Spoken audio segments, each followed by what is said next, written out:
Happy Sunday.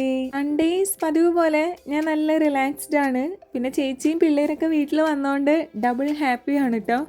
ഈ ചേച്ചിമാരുടെ മക്കള് സ്വന്തം മക്കളെ പോലെയാണല്ലേ. അമ്മയുടെ അനിയത്തീനെ ഇവിടങ്ങളിൽ മേമാന്നാണ് വിളിക്കുക. അപ്പോൾ കുറേ സ്ഥലത്ത് അങ്ങനെ തന്നെയായിരിക്കും.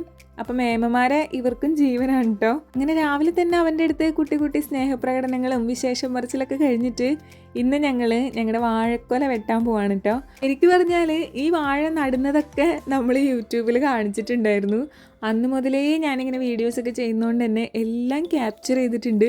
വാഴ ഇങ്ങനെ ചെരിച്ച് നമുക്ക് എപ്പോൾ വേണമെങ്കിലും എടുക്കാൻ പാകത്തിന് അങ്ങനെ വെച്ചു എന്നേ ഉള്ളൂ. ആവശ്യമുള്ളൊരു പടല മാത്രമേ എടുത്തിട്ടുള്ളൂ കേട്ടോ. ബാക്കിയുള്ളത് അവിടെ തന്നെ നിന്നോട്ടെ എന്ന് വിചാരിച്ചു.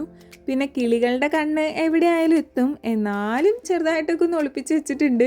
അവർക്ക് ആവശ്യമുള്ളത് അവരെന്തായാലും കഴിക്കാൻ തന്നെ വരും. നമ്മൾ എത്ര ഒളിപ്പിച്ചാലും അവരത് കണ്ടുപിടിക്കുകയൊക്കെ ചെയ്യും. പിന്നെ അവർക്കും കൂടി അവകാശപ്പെട്ടതാണല്ലോ കുറച്ചൊക്കെ. അങ്ങനെ രാവിലത്തെ കുട്ടി പരിപാടീസൊക്കെ കഴിഞ്ഞു. അപ്പോൾ എങ്ങനെയുണ്ട് നിങ്ങളുടെ സൺഡേ? അടിപൊളിയായിട്ടാണോ രാവിലെ തന്നെ സ്റ്റാർട്ട് ചെയ്തത്? അപ്പോൾ എല്ലാവർക്കും ഹാവ് എ നൈസ് ഡേ.